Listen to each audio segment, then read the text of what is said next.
Dan says, quick question. What would be a safe way to add a bit of revenue every month for my current married put on KGCs? Kinross Gold, lower price stock, but gold, lower volatility.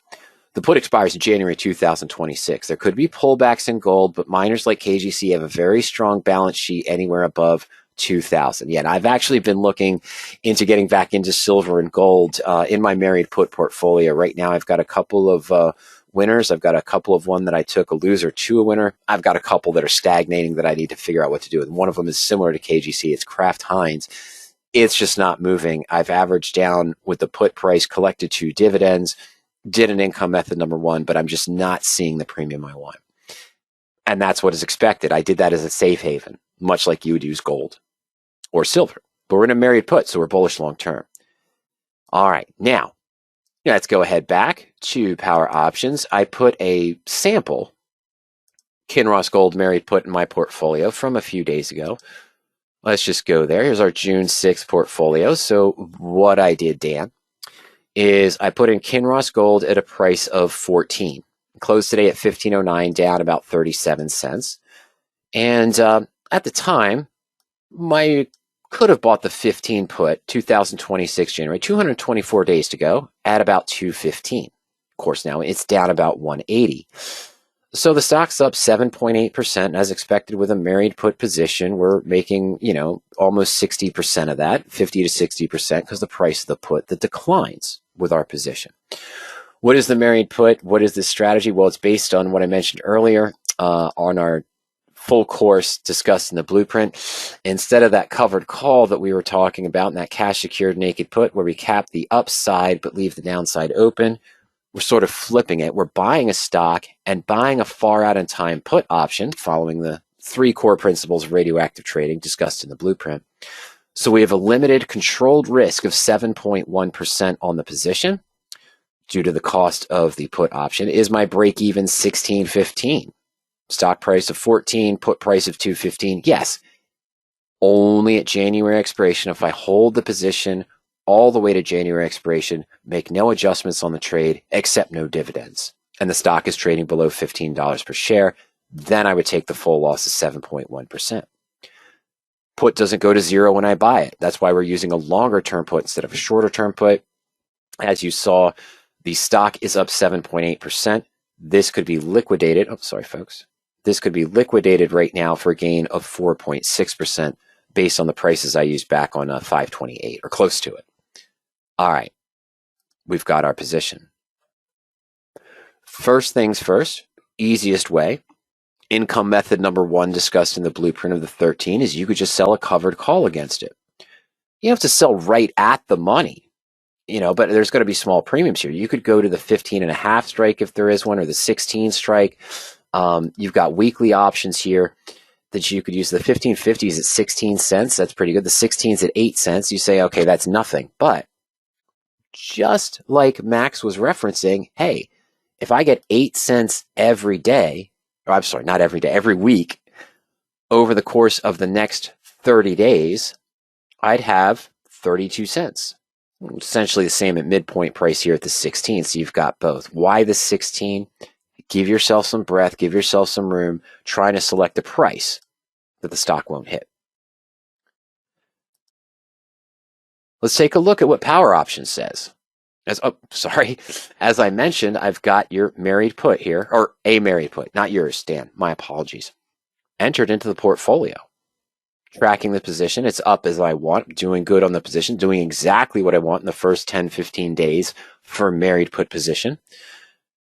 What can I do to follow the blueprint? Well, you want to have the blueprint first to understand the pros and cons of the different income methods, but just like tracking a covered call, if Max was using the 0 date to expiration cash secured puts or the covered calls, tracking them in the portfolio, go to position actions, go to position analysis. Max wouldn't need this. He already had his game plan set. This gives us a breakdown of the current position. Much of what we saw, we got our maximum risk, our days remaining to expiration, current mid price. We paid $215 for it. It's down to $180. We got a current liquidation value of 4.6% and a future expiration value of 6.6%. Again, if I hold the position all the way to January expiration and the stock's trading at 15.09, and I accept no dividends and so forth. All right, so a loss of 6.6%. It's not the full loss of 7.1 because the stock is above the put strike price. Now, what have we got down below? Simple examples, just what I mentioned, going 27, 21, 30 days out in time, selling the 1550 strike, 16 strike. Here, how does that change my position? What does that do to my new maximum risk? Hey, we drop it down to 5.2%. We could get a return of 9.6% if assigned at 16 on July 3rd, just before 4th of July, of course, 27 days away. And of course, great to see those numbers, but we go to simulate trade and we can see the before and after picture. Current risk of 7.1, liquidation of 4.6. Selling this call even for only 33 cents, but it's out of the money. It's $1 out of the money. Yes, we are 27 days away, and a lot can happen, as Dan mentioned, in 27 days. Miners are going to be very strong, anywhere above 2,000 gold per ounce. But we'd lower the risk to 5.2, 9.6%. Breadth, max return here if assigned, that's at 9.6%. We've got movement before the stock hits that price. We can always roll the call. That's one option. Not bad. 33 cents against our $15 stock, looking at a 2%. Okay. What else have we got? Well, of course, you can manipulate your put, but I don't think you want to do that. You could bring it in time. Meh. Don't want to do that. I think you're in it for the long term. But it's an option. It's discussed more in the blueprint. You could roll your put up, lock in some gains there, and then sell the 16 strike call as well. And you're going to cut your risk down to 4.3%, then another 1.4 or 1.5 with that 16 call. A combination of income method number 4 in your blueprint and income method number 1. This is not the strikes I would use, but here is the other option. Using income method number 6, the bear call credit spread. Why this one is nice is we don't get as much credit as we would just by selling the 16 for the 27-day out, July 3rd position. This is 21 days out. But I could sell a closer to at the money 1550 call and buy a higher strike call and still get 32 cents and lower my risk to 5.2%. What's the difference? Remember, with this one, where we talked about just selling the 16 call, we have a capped gain. And the profit trails off after that, and that's due to the fact that the call delta is going right to 1 at expiration. And my put delta, is not, it's going further up. So the put delta is dropping, but the call delta is going 1. So I'm getting no more positive delta gain in the stock as we near expiration if it's above 16, but the put is still declining because it's losing delta and time. The difference is with this income method number 6, I'm still going to generate some premium. I'm going to get 43 cents for that 15.5 call, June 27th, about 21 days out in time. I'm going to buy the 17 call for 11 cents, still lower my risk to 5.2%, but we leave the upside open. So you like the income method number 1, I've got the covered call that caps the upside, but I used that premium to pay for a higher strike call, essentially a bear call credit spread. In the context of owning stock, you leave the upside open. Now we're expecting Kinross to go up to 20, 21, 22. No, I know we're not expecting that. But in a shorter time frame, 21 days, you're getting that same 32 cents, 31 cents premium, lowering the risk to 5.2%. And for an unexpected move, you're leaving the upside open. And in 10 days from now, if Kinross did go above 1550, the strike that we sold, and it starts to dip here, your long option is gaining too. It makes it easier to roll. Yeah, I've got to pay the price to buy back this 1515, but I'm paying for part of that by selling the close of this. What do I do now? Maybe I roll to another bear call spread, maybe another 15 to 20 days further than where I was. Income method number 6 there in your blueprint. We go up to the 16.5, 17 strike, or the 16.5, 17.5 strike. Generating a decent premium, still lowering your risk on the trade, leaving your upside open, still collecting the dividends on Kinross, of course, as well. Now, I haven't been doing this with Kraft because the premiums actually aren't as nice, but I have to start taking some action on the Kraft Heinz position, or I really think I'm going to move the put closer in time.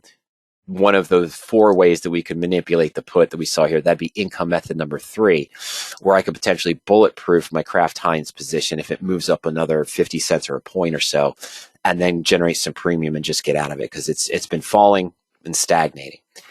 And Kinross, sorry about that. Where's my link I wanted? Now, let me go back here. Sorry.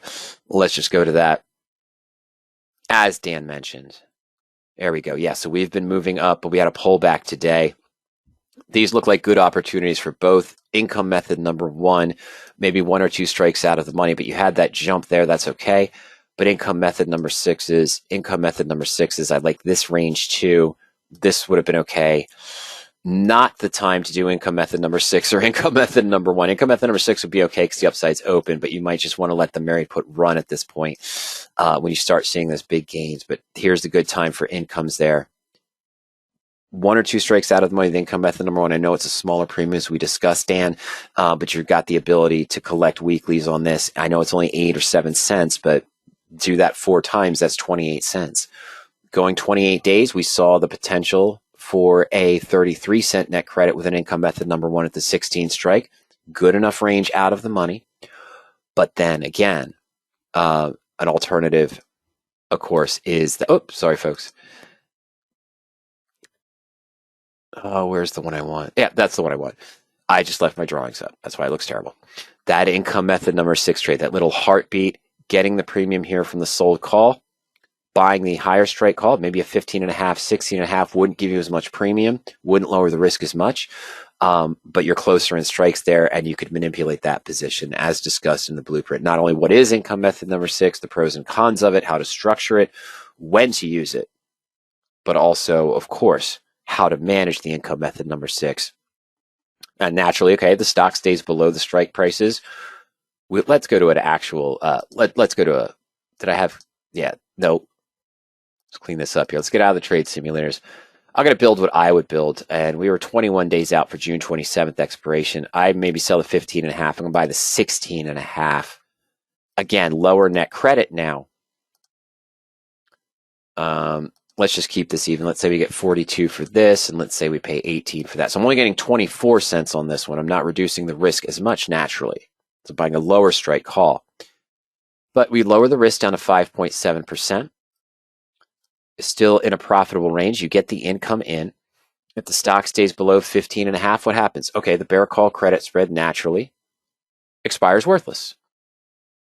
We, depending on where the stock is, we do another income method number 6, sell the 16, buy the 17, get another 28, 27 cents. But we saw those runs on the stock chart. We get a run, we're still good. You know, even here, we're still good. If it goes to my 16.5 strike price, yes, we're going to have to pay $1 to buy this back. This is essentially going to be worthless. But what have we done? We've gained $1.50 in the stock. We're buying back that short call, you know, maybe for, stock's at 16.50. I apologize. So we're buying back this, yeah, we're buying back 15.50, I'm sorry, for $1. We took in some premium already, but we still own the stock, which has moved up $1.41. We're still in the positive here. Okay, we're still in the positive zone. And if it increases, as you saw back a couple months ago, then you still have unlimited upside of the trade. Could you still be assigned the stock? Yes. If the stock moves up to the 17.5 level, you might still be assigned here at 15.50, but you've got the right to buy it at 16.5 with that call. That's why the upside remains open. Plus that call is gaining in value. So you just buy back at 16.5. It doesn't change the profit. You might not want to be assigned for tax reasons. I get that. That's important. But getting assigned here and buying back at 16.5 is the same as if it was up at 17 and you bought to close your 15.5, sold to close your 16.5, and then did an 18 and a 19 strike income method number 6. The monetary value at expiration will be close to the same of being assigned and buying back in. You still got the profit here. Oh, I had to buy back at a higher price than my 14, but that's negated by the profit you took in here. Okay, so rolling it at or near the expiration date when they're close to intrinsic value to be the same as just letting it be assigned. They take the stock from you and then exercise your 16.5 call. You'd be right back in the stock. Oh no, I'm at 16.5 instead of 14. I lost $2.50. No, you didn't. Made that right here with the premium you took in being assigned at $15.50 from your cost basis of $14. You've pocketed that. But you might have tax consequences on that, depending on what kind of account you're in, Dan. I understand that. But those are the ways. The out of the money one there, and also the bear call credit spread. Now, of course, Ernie talks about just created, but we added to the blueprint recently within the last several months. Of course, you go to the Married Put tab here. You can see more information about the blueprint, the full course on the Married Put approach, the structure, stocks we look for, the 13 plus different income methods and how we use them. And on this page here, it's $349, of course, but with that, you get some bonuses such as a free month of PowerOptions, discounted first month of Fusion at Radioactive Trading, where you can follow our trades that we post, both Ernie and myself. On the table of contents here, basic introduction, trade simulator tool. I want to see if this is updated. Chapter 4, RPM setup, SIGA model for decision making, and income method number 2. Okay, so sorry, one of the ones that Ernie entered was income method number 1B. And what Ernie's been doing on some of his Married Put positions, once he opens the stock and the put, if the stock starts moving up, but he doesn't like the call premium, he'll sell a slightly out of the money put against it. Now that does cause the risk to change and increase risk, but since he's bullish on the position, that's another option, but you have to put up the money for it because the put, remember, that you bought for the Married Put can only cover the stock or the sold put that you used in income method number 1B. It can't be covering both. I haven't used income method number 1B yet. I did sell a put recently, but that was an income method number 7. Just another way to get, what I did is I got assigned on a call. I let it get assigned and I sold a put for 2 cycles on on, and then I got put back the stock. So, kind of what Max was talking about earlier about selling the put. But I was looking to get put the stock to me again, or I was just going to continue selling puts on the position, similar to a profit and loss chart of that income method number 1. But again, you've got the options and you can see them, Dan. Track your position in your portfolio, in the Married Put portfolio. Got the direction you want, go to position actions, go to position analysis. This is not a replacement for the blueprint because it's not telling you why would you use income method number 1? Why would I use income method number 3? Why would I use income method number 4? Why and when would I use income method number 6? But it's doing the math for you, giving you some ideas, giving you some approaches that you can use to counter that as well. That's just another idea. Income method number 6, check it out. It looks like you can get good premium there on those scenarios. And it looks like you'll be able to still lower the risk as well.